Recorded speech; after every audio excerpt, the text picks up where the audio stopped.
Ya, saudara-saudaraku yang dikasihi Tuhan Yesus Kristus, jumpa lagi dalam pemberitaan firman Tuhan. Firman Tuhan yang selalu menyemangati, menggairahkan hidup kita. Tantangan boleh tetap dan bertambah-tambah, tapi semangat Tuhan jauh lebih banyak. Semangat dari Tuhan untuk kita mampu melewati segala persoalan. Nah, dengan sukacita, mari kita sambut firman Tuhan dan terlebih dahulu kita berdoa. Damai sejahtera Allah yang melampaui segala akal, itulah kiranya menyertai saudara sekalian di dalam Kristus Yesus Tuhan kita. Amin. Saudara-saudara, masih dari Santa Monica Resort, firman Tuhan berkumandang Galatia 4 ayat 7. Saya akan bacakan, inilah firman Tuhan. Jadi, kamu bukan lagi hamba, melainkan anak.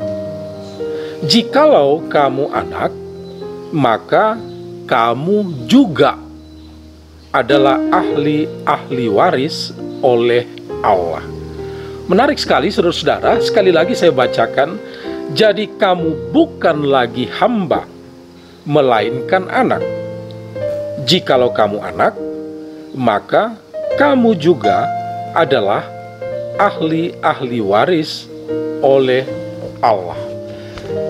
Saudara-saudaraku yang dikasihi Tuhan Yesus Kristus, apa yang menjadi tema percakapan di dalam Galatia ini? Sampai-sampai Paulus menekankan, jadi kamu bukan lagi hamba, tetapi kamu juga anak.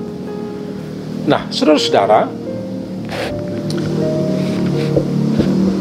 Paulus ingin menekankan bahwa setiap orang yang percaya kepada Yesus Kristus, maka dia adalah ahli waris. Kita bertanya, ahli waris apa? Warisan apa? Sebelumnya Paulus menjelaskan bahwa Allah sudah memberikan janji kepada Abraham, dan janji itu akan digenapi, sehingga di dalam Yesus Kristus, maka orang-orang yang percaya menjadi ahli waris dari janji Allah kepada Abraham itu. Nah, itulah maksud Paulus. Nah, pertanyaan bagi kita, kenapa di sini Paulus menggunakan perbandingan hamba dan anak? Apabila seorang anak, dia adalah ahli waris, tetapi sebelum akil balik, dia digambarkan masih sebagai hamba. Dalam pengertian itu, saudara-saudara, bukan dalam pengertian bahwa setiap orang yang percaya bahwa kita adalah pelayan Tuhan, kita adalah hamba Tuhan. Bukan dalam pengertian itu.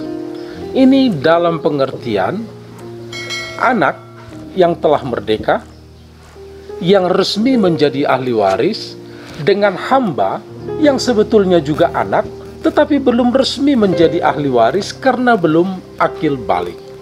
Apa maksudnya akil balik? Akil balik di sini menurut kebiasaan, apabila seorang anak masih berumur 14, maka haknya itu masih diawasi. Itu sebabnya dia punya perwalian, dan pemerintah akan menjaga hak itu hingga umur 14, atau dari tradisi keluarga sampai umur 25, orang tua masih mengontrol anak yang belum dewasa. Kecuali setelah umur 25, maka dia sudah anak yang merdeka. Nah, saudara-saudara, perwalian ini dipakai Paulus sebagai perumpamaan untuk hukum Taurat.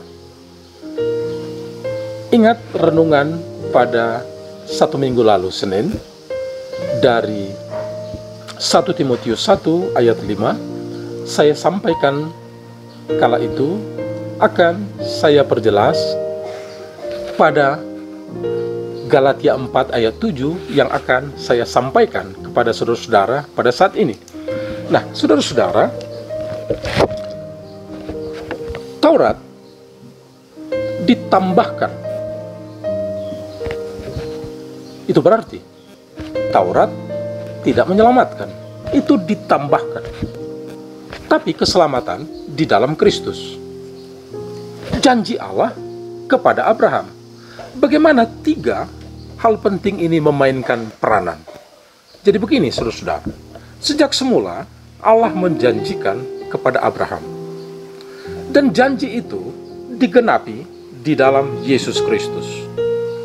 Sebelum janji itu digenapi, Allah menambahkan hukum Taurat.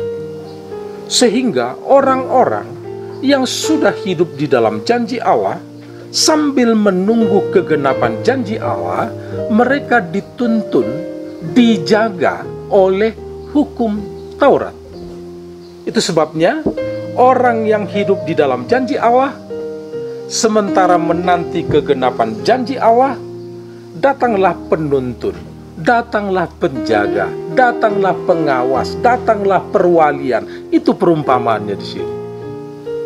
Ya, dan baru setelah Kristus datang, maka orang yang percaya kepada Yesus Kristus oleh Allah adalah anak yang berhak mendapatkan warisan janji Allah kepada Abraham.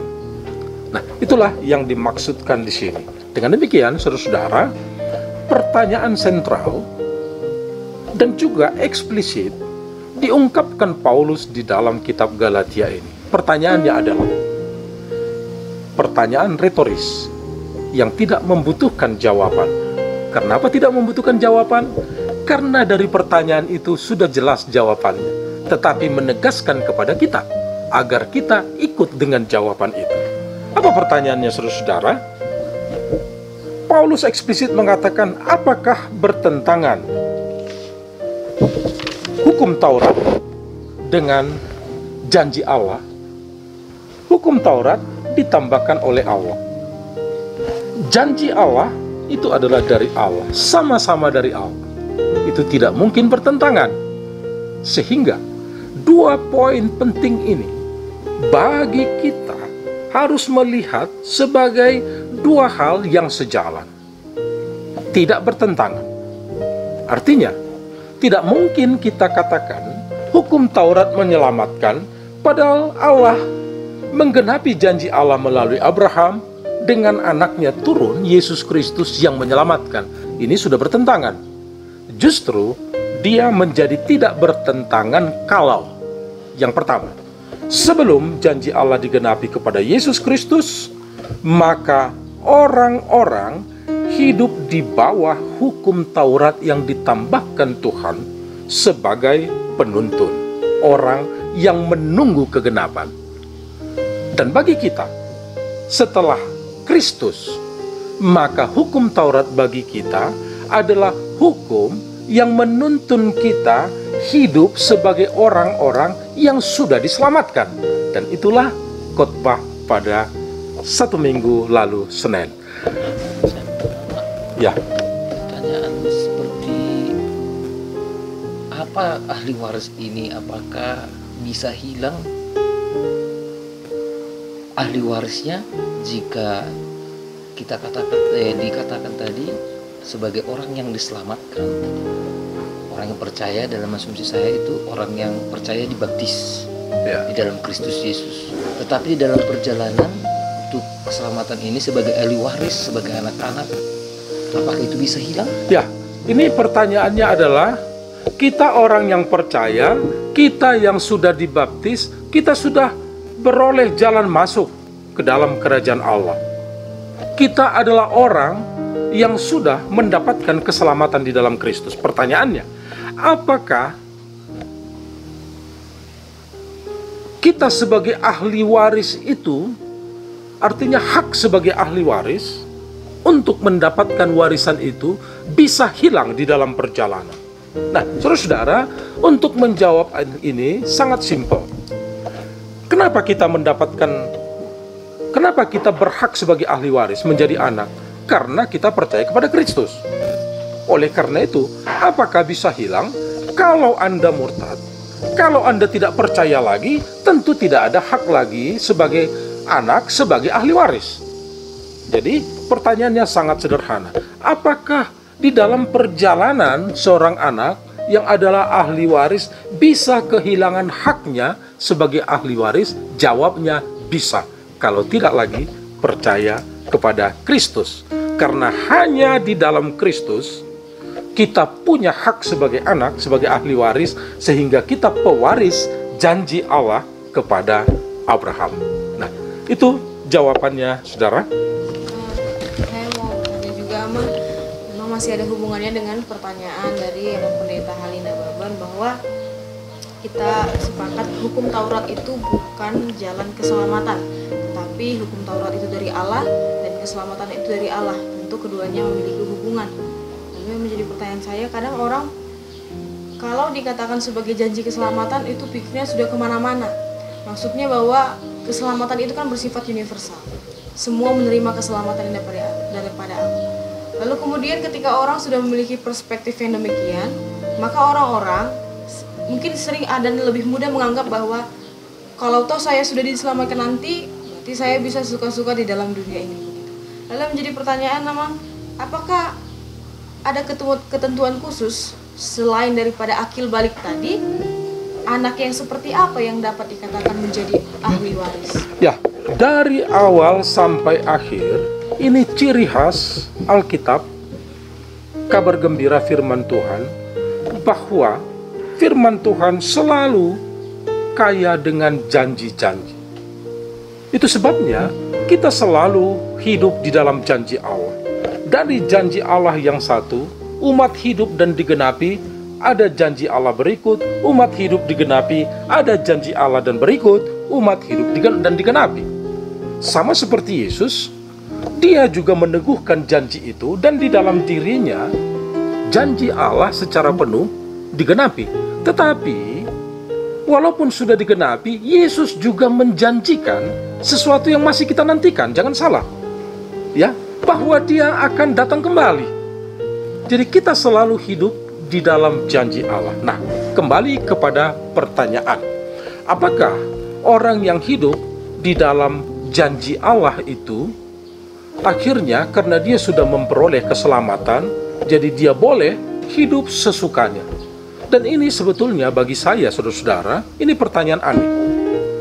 Kalau memang dia sudah menangkap, menerima janji Allah, dan dia hidup di dalam janji Allah, tidak mungkin dia sesukanya hidup.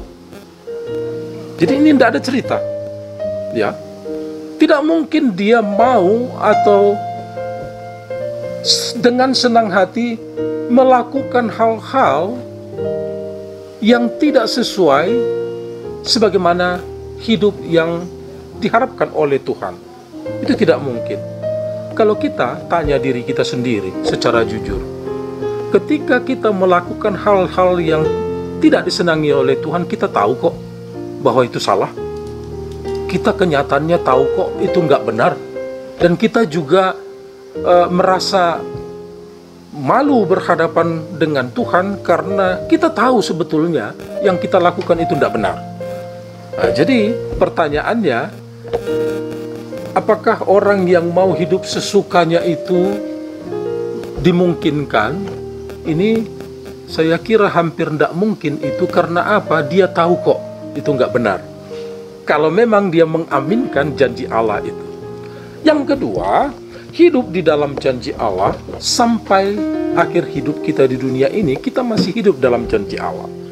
Dan satu yang kita tunggu, janji bahwa Kristus akan datang kembali. Artinya apa? Ketika Kristus datang kembali, itu adalah janji pembuktian. Pembuktiannya seperti apa? Apakah kita betul percaya kepada Allah? Nanti dibuktikan.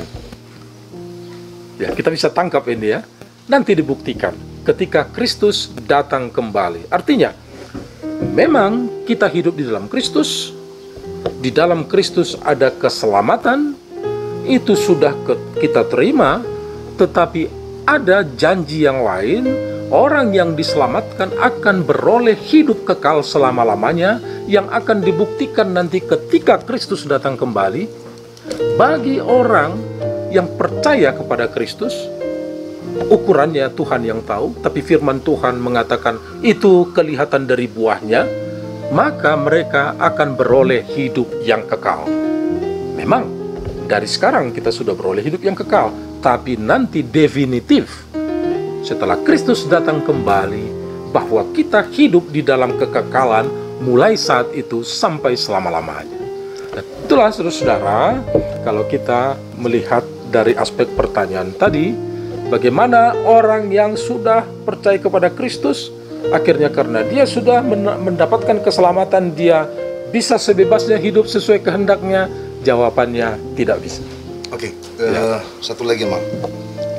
Seperti yang dibilang oleh calon pendeta tadi itu, bahwa hukum Taurat ini adalah inisiasi atau prakarsa Tuhan itu sendiri.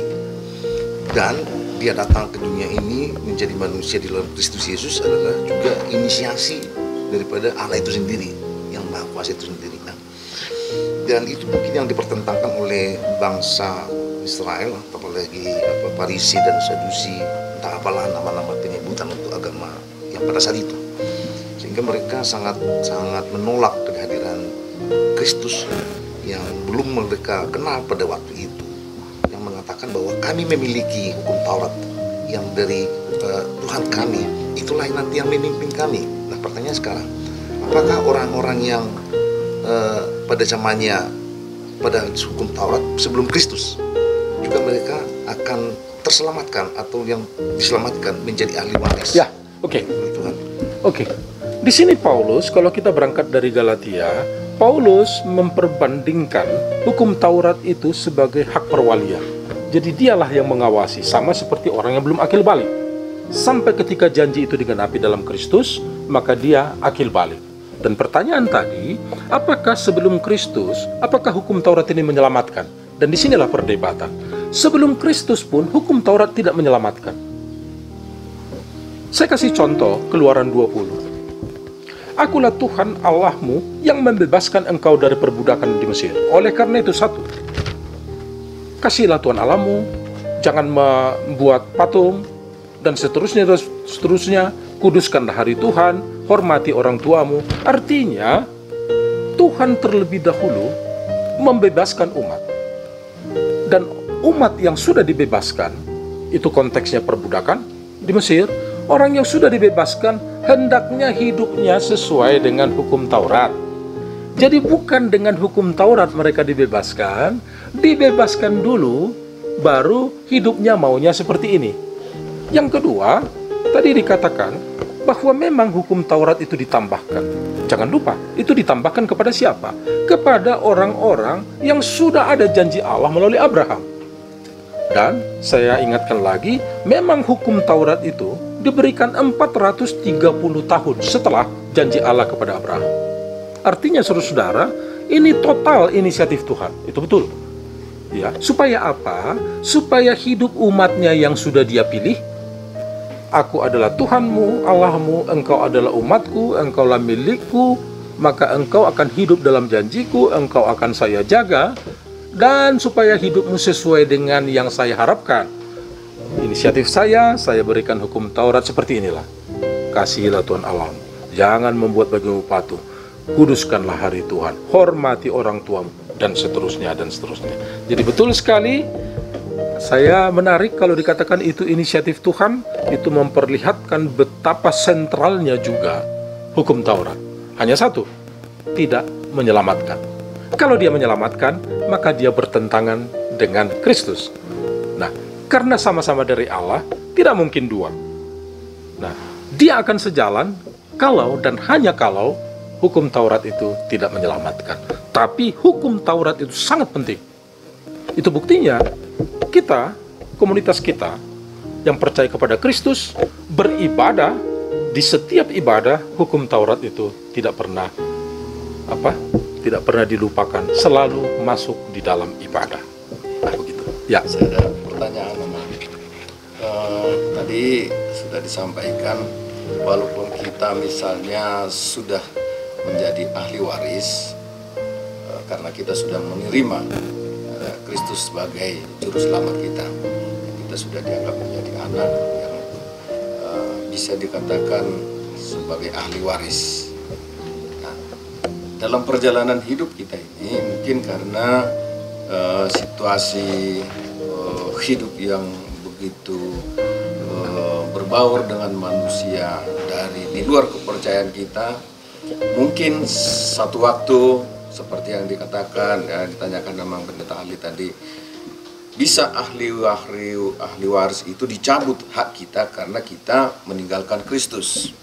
Nah, itu dengan sendirinya kita tidak lagi ahli waris dalam kerajaan Allah. Nah, tapi dalam perjalanan waktunya mungkin dia menyadari bahwa dia telah lari atau telah meninggalkan Kristus dan dia melakukan pertobatan dan kembali lagi kepada Kristus. Apakah ahli waris itu juga didapatkan juga setelah dia kembali kepada Kristus sama? Ya, oke.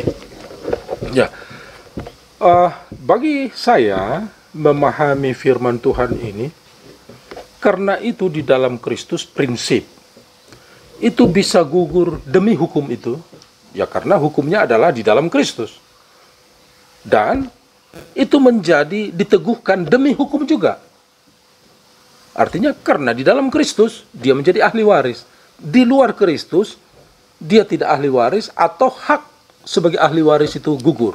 Nah, sekarang pertanyaannya, tadinya dia ahli waris, kemudian gugur, bisa lagi enggak? Nah, ini pertanyaan lebih lanjut. Bisa lagi enggak dapat? Saya pun jadi bingung. Kenapa saya ragu-ragu menjawabnya? Harusnya demi logika itu bisa lagi karena Anda masih hidup. Kecuali kita tidak hidup. Karena saya memahami hidup ini sangat berharga dan hidup ini sebuah kesempatan. Nah, selagi kita hidup, hal yang lebih baik bersama dengan Tuhan itu selalu terbuka. Dan keyakinan saya, walaupun Alkitab tidak menceritakan ahli waris, gugur, dapat lagi, tidak ada yang menceritakan kasus seperti itu, tapi secara penalaran logis dari Alkitab, saya ambil posisi bahwa setiap di dalam Kristus dia berhak sebagai ahli waris, titik. Mau dia sempat gugur atau tidak. Nah, apakah itu mungkin? Nah, itu saya tidak tahu. Apakah mungkin kalau memang dia sudah ahli waris, kok bisa jadi gugur? Dan kemudian, kok bisa jadi ahli waris lagi? Nah, artinya fenomena itu saya tidak tahu itu betul nggak terjadi. Tapi prinsip, di dalam Kristus dia ahli waris, di luar Kristus dia tidak punya hak sebagai ahli waris. Begitu. Nah, karena apa? Karena kenyataannya di dalam dunia yang kasat mata ini, katakanlah ada artis, kita tidak tahu apa motifnya pindah, gugurlah. Dan kita juga nggak tahu, jangan-jangan untuk viral juga pindah lagi. Nah, ini kan semua kita nggak tahu. Nah, yang kita tidak mau menilai fenomena yang kasat mata itu. Tetapi kita mau mengambil sikap atau posisi bahwa di dalam Kristus, kalau betul kita punya hak kewarisan. Di luar Kristus, kalau betul dia di luar Kristus, dia tidak punya hak wali waris. Begitu aja poin. Ya.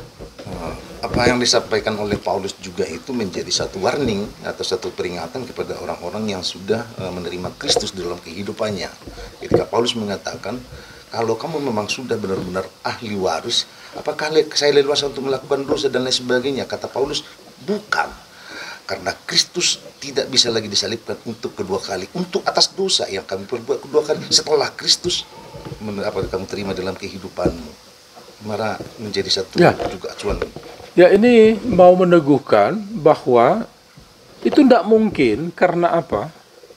Ya, demi firman Tuhan bahwa Kristus tidak mungkin mengorbankan dirinya 2 kali. Itu sekali untuk selama-lamanya. Nah, pertanyaannya, bagimu yang sudah menerima korban, kemudian menyalahgunakan dan menganggap itu tidak korban, makanya keluar dari ahli waris. Tetapi kemudian kamu percaya, apakah itu mengorban Kristus kedua kali? Nah, ini jadi pertanyaan lagi, ya kan begitu? Karena korban Kristus yang pertama dan sekali untuk selama-lamanya itu berlaku untuk seterusnya, ya kan? Untuk seluruh perjalanan dunia. Oleh karena itu kembali lagi prinsipnya bagi saya, selama kita hidup, selagi di dalam Kristus, kita adalah anak. Dan untuk itu kita berhak menjadi ahli waris.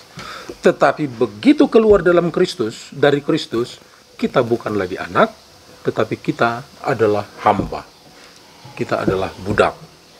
Dan kita tidak berhak sebagai ahli waris. Nah, soal fenomena yang tadi, kita tidak bisa menilai fenomena yang kasat mata itu, tetapi kita hanya bisa mengambil posisi dari pernyataan Alkitab, dari prinsip yang dikatakan Alkitab. Jadi begitu sikap saya menjawab atau mengkonfrontir ajaran ini dengan realita yang memang bukan 1-2, sudah mulai banyak atau ada tren yang seperti itu. Entah apa motifnya saya juga nggak tahu. Ya, begitu. Ya, inilah saudara-saudara firman Tuhan yang kita dapatkan melalui pembacaan, penyampaian, pemahaman, serta diskusi interaktif bersama calon pendeta Iren Syotang, calon pendeta Ririn Pakpahan, pendeta Ermi Silalahi, pendeta Halina Beban, Sintua Hutasoid, dan Sintua Simanungkalit. Saudara-saudara, akhirnya, marilah kita hidup sebagai anak yang sudah akil balik, yang sudah menjadi ahli waris. Dan jangan sekali-kali melepaskan warisan itu yang sejak semula dari Allah kepada Bapa kita, Bapa seluruh orang percaya, Abraham. Dan marilah kita bersyukur kalau warisan itu bukan hanya milik saudara. Tuhan mau warisan itu milik semua. Itu sebabnya Tuhan mau dengan mengutus anaknya, Yesus Kristus Tuhan kita, agar semua orang percaya dan semua orang menjadi ahli waris. Itulah harapan dari Allah yang akan memberikan warisan itu. Nah, saudara-saudara, bersyukurlah bahwa kita masih bernafas, kita masih hidup, dan kita hidup di dalam Kristus. Tuhan memberkati kita semua, dan marilah kita mensyukurinya di dalam doa. Kami puji Engkau Bapa dan bersyukur Tuhan memberikan kesempatan bagi kami sekali untuk selama-lamanya menjadi anak Allah di dalam Kristus, menjadi ahli waris terhadap janji-janji-Mu. Ya Bapa, seperti kerinduan-Mu, kami juga merindukan agar semua orang menjadi ahli waris. Terpujilah Engkau di dalam Yesus Kristus. Amin. Saudara-saudara, itulah firman Tuhan bagi kita. Jagalah hak sebagai ahli waris, hiduplah sebagai pewaris janji Allah, dan jangan lupa untuk bahagia